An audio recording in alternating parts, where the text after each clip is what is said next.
Hey everyone, welcome to another exciting edition of Words, Images, and Worlds. If you're watching the video version of this, you already know based on the banner in the background. My guest on this episode is comics creator Enrique Lopez. Enrique, welcome to the podcast and thanks for taking a few minutes to talk about the creative journey. Hey, how we doing tonight? Thank you for having me. Always enjoy doing this podcast because it's always a nice way, not only as a promotion for me, but also to give some insight to sometimes people or say, "Can I do this? What? How did he do it? How did it happen?" hmm So it's always a nice way of giving at least my point of view of how I got involved in this crazy world of comics. Yes, yes, absolutely. And you've worked in several different anthology spaces, modern mythology, Amerikaiju, which is fun to say, Amerikaiju, and then Codename Hunter as well. So lots of cool work out there. How did you know that comics was the space that you wanted to create in? For many, I've been involved in some kind of creative process for many years. I'm from a very young age, from like about, I would say like almost 10 or 12, I've been writing. And I always thought that'd be the way to go, to be a novelist like Stephen King, Edgar Allan Poe, stuff like that. But then as I grew a little older, I found that comic books were a very nice medium to use because not only was I getting the visual part, I'm also getting, because I also enjoy doing like thinking about doing movies. It's like you're getting a bit of both in this thing. So hmm I started to work into that area in the 80s and tried to approach people like DC, Marvel, and didn't get the time of day they wanted. And then by 93, had already presented to some concepts to Dark Horse, and that didn't advance to where I wanted it. So I basically at that time gave up and I said, look, it's not happening. hmm So hmm I'm going to move on. And I went into advertising, storyboarding, movies, and stuff. And it wasn't until 2017 that my daughter had started getting very interested in doing cosplaying. And she would do the sewing and everything herself, but she was having more fun doing the sketch work. hmm I hmm look like that kind of stuff. Why don't I take you to a cons and so you can meet people and know what it's up and going? And oddly enough, that when I went through those cons, I met and bumped into people I'd seen in the 80s, Billy Tucci, Mark McKenna, Keith Williams, and they're saying, where you been? I said, retired. So it's like, and so it was funny that I went there for my daughter, and then all of a sudden I was back in because I remember that I went to a show here in Jersey that I crossed paths with Mark McKenna, showing him some of the recent stuff I was working on again. And it was like, dude, you should have a table next to me. Like, what are you talking about? I can't have a table here. Yeah, you can. And he got me a gig at a library show like a week or two later, and the rest is history. I've been doing the shows and doing work ever since. So it was Cool. one of those weird things you never expect it to happen. My daughter and I have actually worked on stuff together.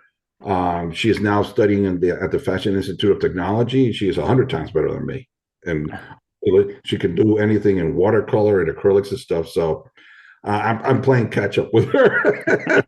They're trying to be good at enough that hey, so but she's always like critiquing me now, which is a lot of fun. Usually the other way around. So but yeah, so I'm actually back now, and I've actually done some more work, and I started doing the anthology part first. A friend of mine asked me to do a story for an anthology he was doing here on New Jersey artists. hmm hmm It was the first. It was going to be horrendous, but I couldn't get it in that time, so I ended up doing Stupendous first.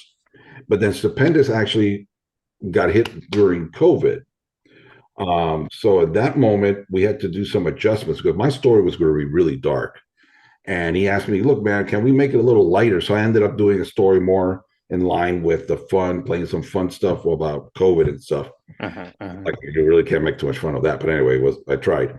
So so it was a different story. So from then on, because I did that project, some people saw me and then they said, I got this anthology that I ended up doing the modern mythology with my daughter. From there, people saw me in that one and said, I could use you on this one. And I did then the Fletcher Cross. And somebody saw me in that one and said, you should be helping me on this one over here. And I ended up doing Not So Fair Tales. Then I went back to horrendous. So it's been like a cycle, and you become a group that know each other, and that when you hear something, look, somebody's looking for somebody, you can actually end up then doing referrals. Like, look, I hear this, Hmm. you and get jobs for everybody else, and or work with them. So right now, the work I'm doing with Codename Hunter was born out of that. That's That they cool. saw me there, and then he said, "I would like for you to work with me." And then I did the. Let me see if it's here. Yeah, I did the cover first. I did the cover for American, Hmm. Hmm. and then I did the one for Blade Shot, and then the Codename Hunter is here. So Love it. and then I'm going to be inking from now on that book, and then the second book of that line is Soul Eraser. That the origin side, it starts in issue 7, which I'm taking over. So I'll be working with them for a while, and I've had a few other things go on that didn't pull out the way I thought it was going to happen, but um, it kind of bummed me out. That Yeah. after a while, everything was really busy, and then all of a sudden it dries up. And that's the thing about this industry. You got to be constantly hustling. If not hustling to find a new gig, is hustling to do new work. And then I basically stopped. I basically stopped working on any artwork from about October of last year. I did nothing. I said, no, I'm not doing anything. Then I got back on this recently. Then I said, no, I got to do the art book doing. Then I did the art book. Then I said, you know what? I'm going to try my hand at this piece that this guy sent me. And I was like, yeah, it came out pretty good. Maybe I should Cool. try Cool. another one. And then I got this doing another one, and that one came out really good. I was like, okay, maybe I should try another one. So all of a sudden, I'm in, like, once again, the juices are flowing. It's like every now but I'm also doing it differently in that I used to work really fast, a really fast pace, Hmm. and I was reviewed at New York Comic Con about a little before October last year and stuff, and and one of the things they were telling me about the book when they were looking at my stuff, the guy was saying, like, man, it looks rushed. What are you talking about? No, this looks like you were rushing to get this done. And he would look like, oh man, this panel over here, this one looks really, really good panel. I go like, yeah, it took me 2 hours to do that one. He goes, there you go.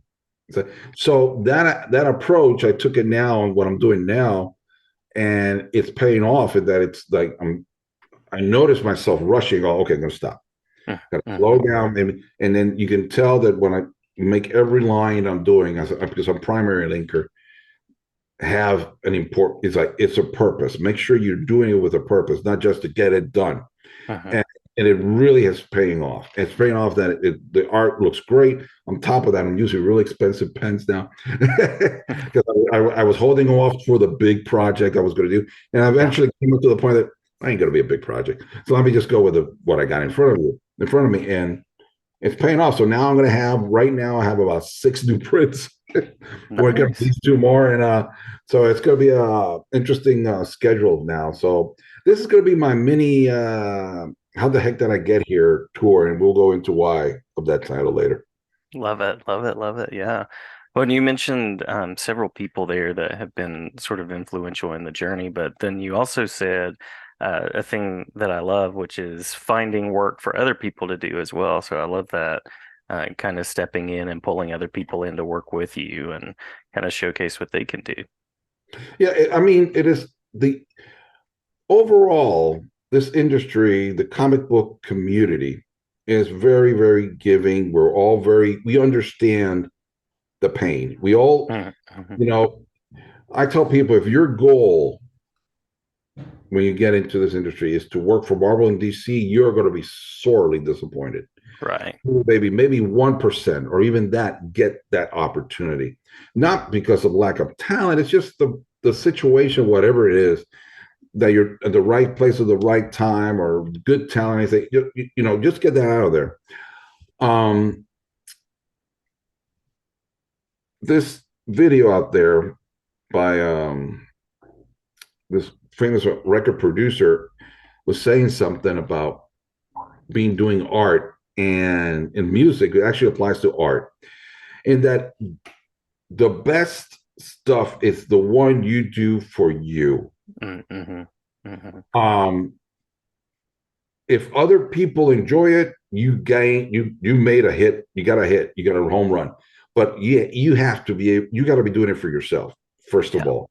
If you're doing it to actually fulfill somebody else's point, some of the a level of perfectness, you're not gonna have fun. And I've noticed that's what's been going on with me recently. That I was trying to be so what I expect people. I was thinking that people were expecting to Mm. see, that it was actually hindering my work, and that I was so tense and stuff. Now I was like, look, if they like it, great. If they don't like it, well, that's their problem. And Right, right. in the work, it's actually coming out better because I'm freer. That it's whatever happens. Do I still criticize myself? Yes, but the point is that you have to look at it from, if you're a painter, an illustrator, a rock star, a rock musician, anything you do, you got to first start thinking about what you like and what you want Mm, to do. David Bowie once said that you need to push yourself, because it says if you find yourself in a point that you're comfortable, you're not where you're supposed to be. mhm, You mhm, need to be in that uncomfortable state, because usually when you're at that moment, most vulnerable and most off kilter is when the magic shows up. It's when you something will really do good can show up, because you're not longer doing what is expected. You're just in that moment, and then the magic happens. Because the reality is, art, being in comic book and painting or any other form, is really an expression of yourself, mhm, that you don't, sometimes you really know what you want to say, you go right at it, or sometimes it's just whatever shows up, and it's yourself being expressive of what is in you, in your mind, and your environment, etc. So yes, a lot of people say, oh, you're just drawing this kind of stuff, you're just inking that kind of stuff. Yeah, but at the end of the day, some of this stuff has to mean something to me. I'm going to ask you to do a bunch of stuff that I won't do, because mm, it's not what I want to show. It's not, I don't want to be associated with that kind of material or whatever mhm, it is. Oh, that individual, and I'll still do that kind of movement. But overall, it's like the idea is to try to show a little bit of myself every time I do something, either in writing or in illustrating. mhm, Um, and therefore, people will hopefully walk away and say, I think I know a little bit about Kike now after seeing this piece or after reading this from him. Because at the end of the day, I like to write my stories that will, most of the time, be very fun. mhm, mhm. Oh, but a lot of the times, there are a lot of hidden stuff in there, messages that I'm trying to say, and I'm trying to find unique ways to get a point across. Now, for example, the horrendous issue that we did right after COVID was a concept I had done already, prepared for the issue way before. But I felt COVID had been such a thing for everybody that I thought, man, you know what? I'm going to try to see how I could put this theme in there without coming out saying that. So when I wrote the story, it was called Carnivorous. Mm, mhm, And unless I told people, they wouldn't know, but carnivorous is anagram for coronavirus. You go, the exact letters actually write carnivorous. So from that point on, the story about this, something was approaching, something was going on, and and you never knew what it was happening, was basically talking about how people were waiting inside and they're not going out, and stuff like that. And the story, you could tell something's off here until the very end. And obviously, the coronavirus was the creature that kills the guy, is that symbolism. And there were mhm, like little things about when you added the spots on certain the spiders and stuff he was killing, were like special days, like 3/14, which was the day that New York shut down, and all these little details in there. But that's a story I was specifically trying to target an idea on. mhm, Other mhm, times I just like to do stuff that'll go and take people on a great ride, and still say a little something on the corners. Um, like the story I did for the Might Magic, which is actually in this book, mhm, this mhm, this character here, she's part of a story that introduces a character that I created when I was 14. So it finally shows up.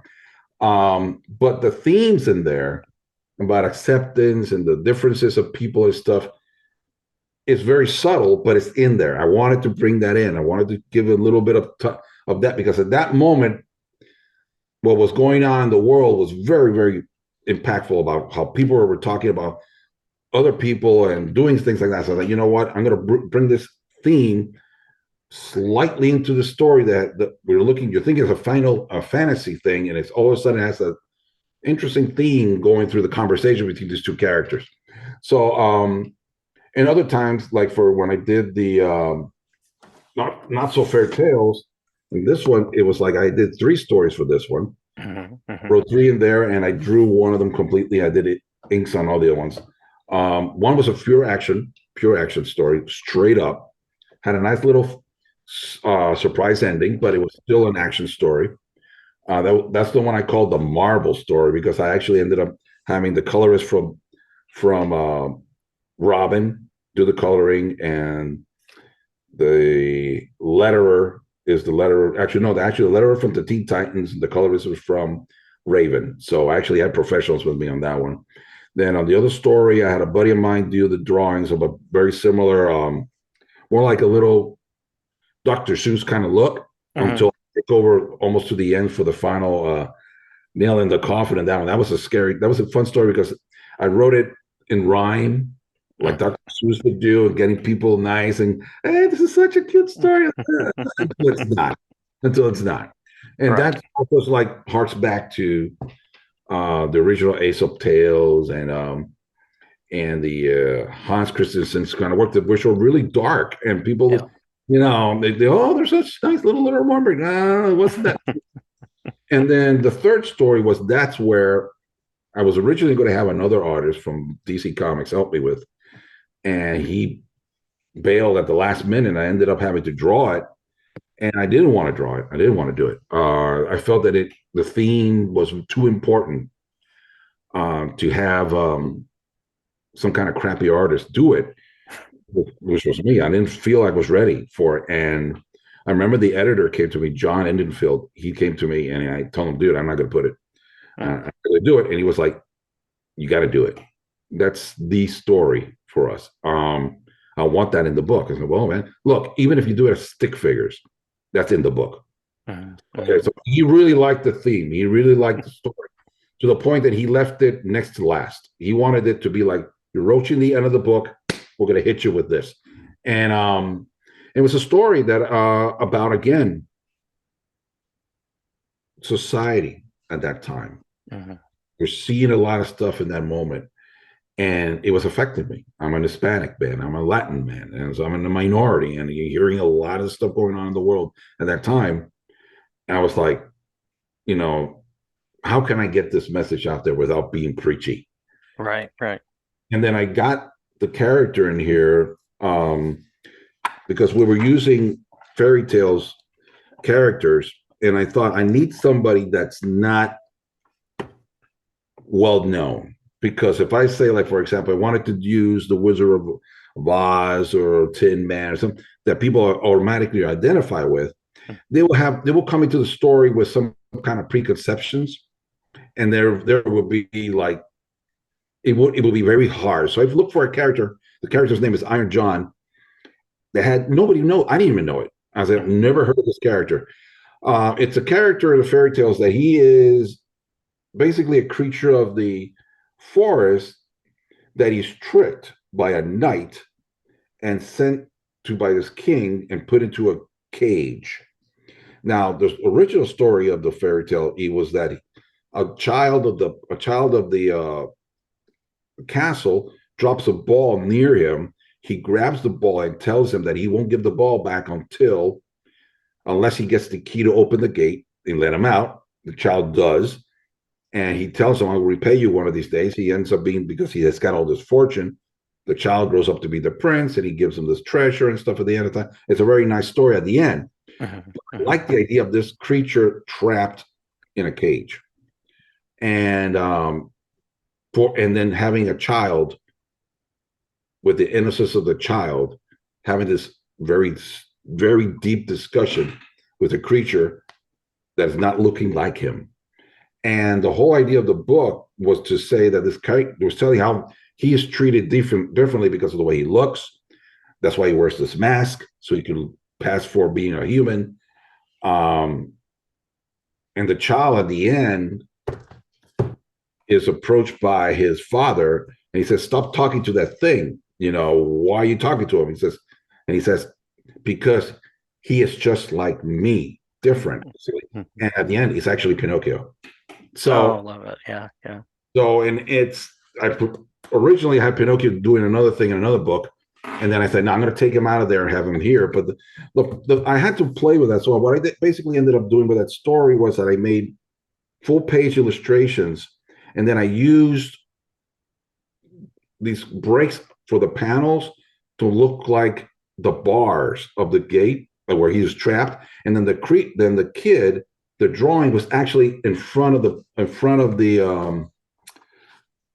different panels. So when you see it, it looks like you're looking at, even though it's a panel, it's broken up.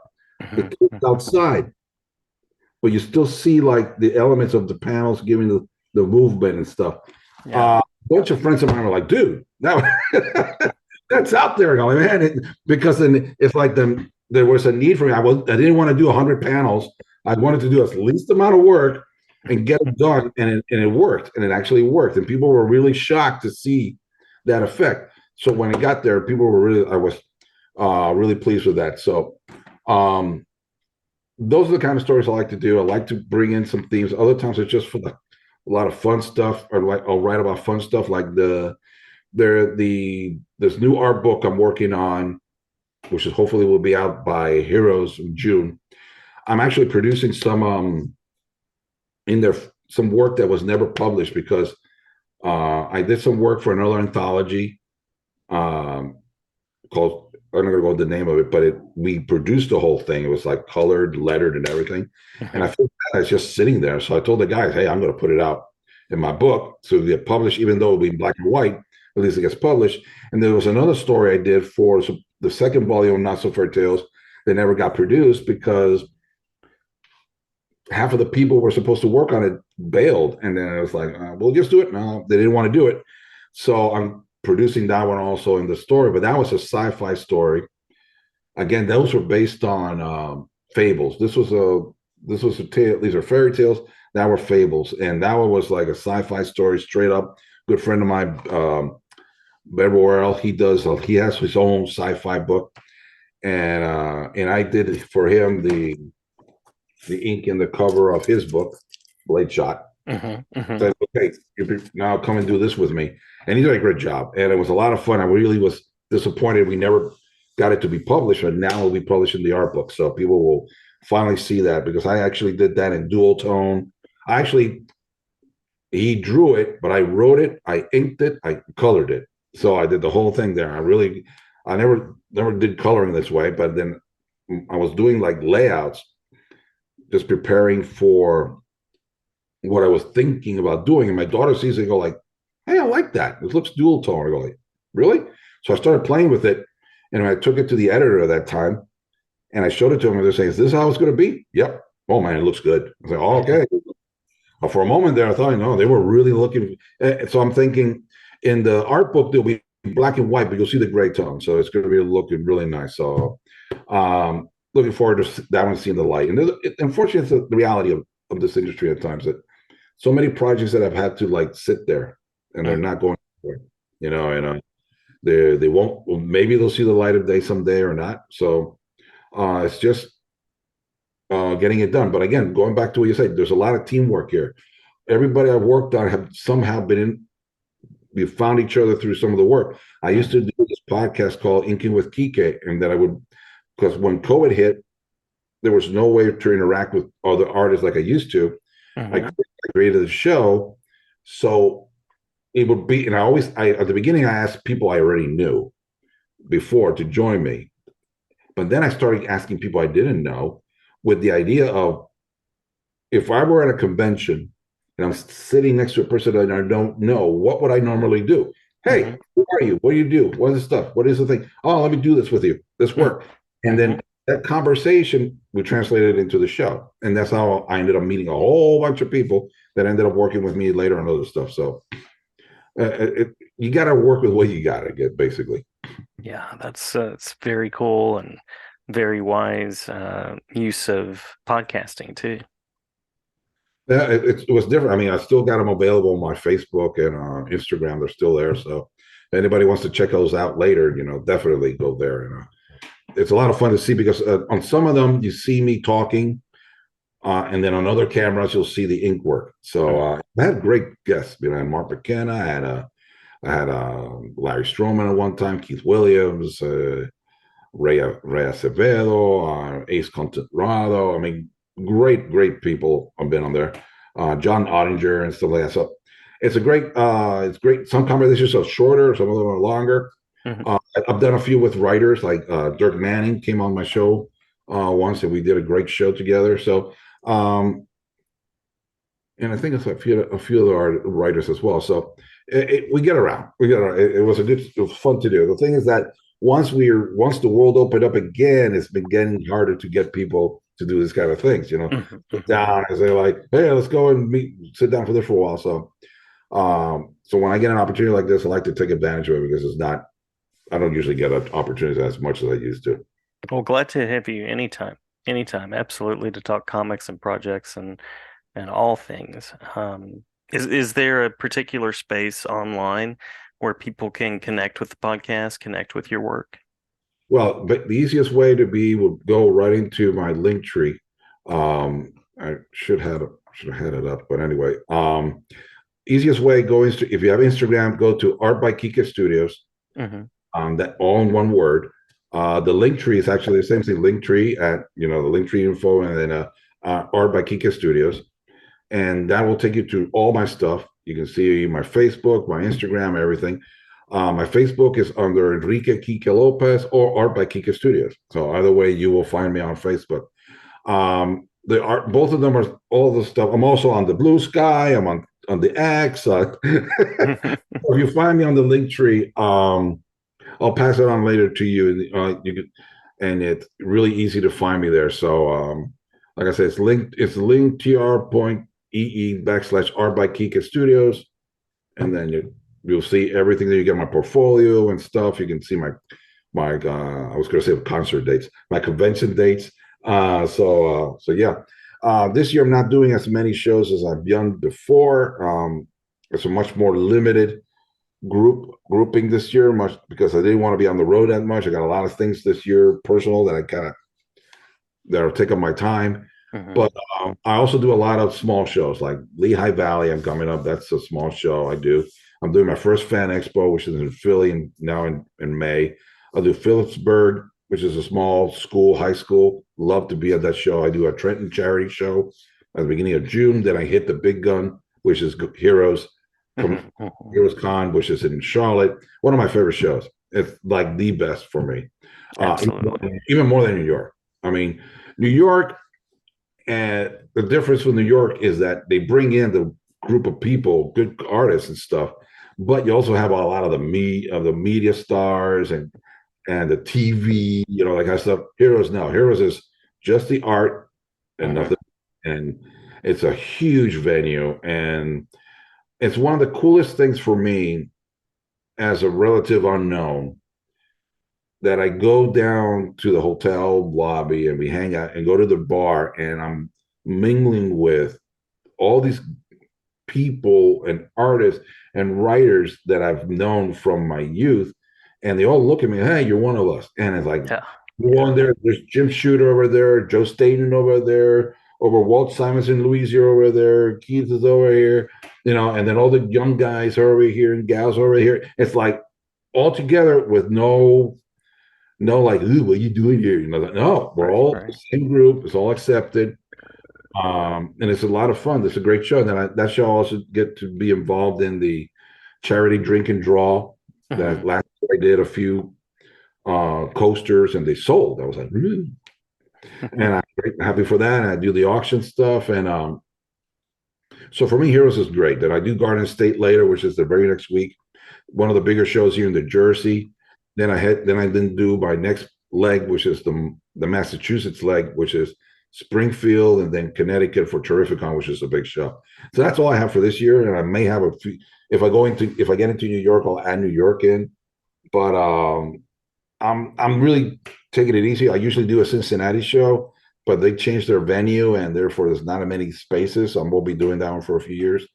Yeah. So there are a few of the shows I've done, and they might be added in later, like the Super Jersey Comic Fest, and there's also one that I do. It's Stellar Con, and also Massachusetts. And no, that's West Virginia, I think. So there might be a few more added in later in the year. So I'll be out there. And again, you can always hit me up for any kind of work, any kind of commission and stuff. And to pick up any of the prints and stuff. Like I said, right now I'm on my portfolio. You can see some of the prints that are coming. Already preview them in some of the sections. So it's a interesting bunch that are coming up, and so hopefully people will enjoy them. Very cool. Very cool. Well, uh, it sounds like you are a busy person, very prolific, productive, and glad to feature some of the art as well when I post this. And if you want me to post some in the video, if there are particular pieces that you want me to share, I'll be glad to include those. Definitely, I'll send you something. Okay. All right. All right. Well, anything that we missed before we close out?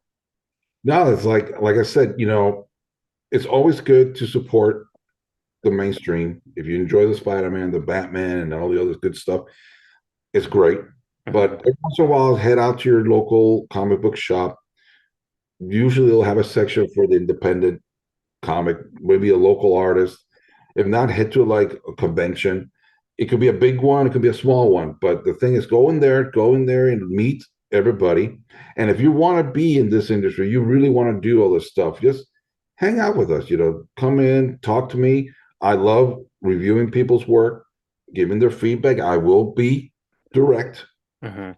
I don't go around, I'm like saying, "Oh, this is great," and when it sucks, no, I will tell you it sucks, and but I will tell you why, Mhm.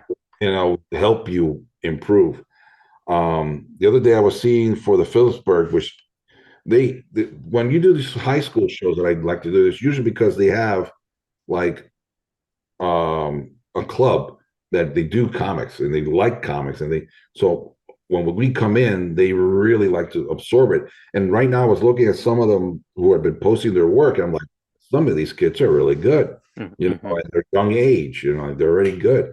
There was a few shows that I would go to. I've seen the guys coming out of the Kubert school, and I would talk to kids and go like, I hate them already, right? Because they've been at this stuff for years and they're already better than us. I gotta hate them. Hate them all. But it's great. I love to be involved with younger people and getting it done, and anything I can help, either as a mentor, because I've done mentoring and stuff, and I do a lot of marketing for people and stuff, because that's the thing. Sometimes artists are so involved in their art Mhm. that that's the part of the promotional part, and that's where I excel. I excel. I always tell people I'm not. I may not be great at doing art, but I can really get it out there. People know me. People know me. Oh, it's a pleasure to talk with you. Absolutely a pleasure. And as I mentioned earlier, glad to have you back anytime to talk projects and work that's on the way and all of Well, those I'll kind of take you things. up on that. I'll take you up on that because, like I said, there's my art book is coming out hopefully by June. And it's called "How the Heck Did I Get Here?" My 40-year journey into this industry. So it's a combination of memoir and art book, because I hadn't done an art book for 3 years. So it's going to be like 100 plus pages of art, and there'll be unpublished work is going to be in there, some published work as well, and some highlights of how I got into the industry, a little bit of story background of how as a very young age, I got involved in writing and doing stuff, and out of necessity, had to start drawing my own things, and then where we got to. So hopefully that'll be out Cool. soon. And once it is, I'll let you know.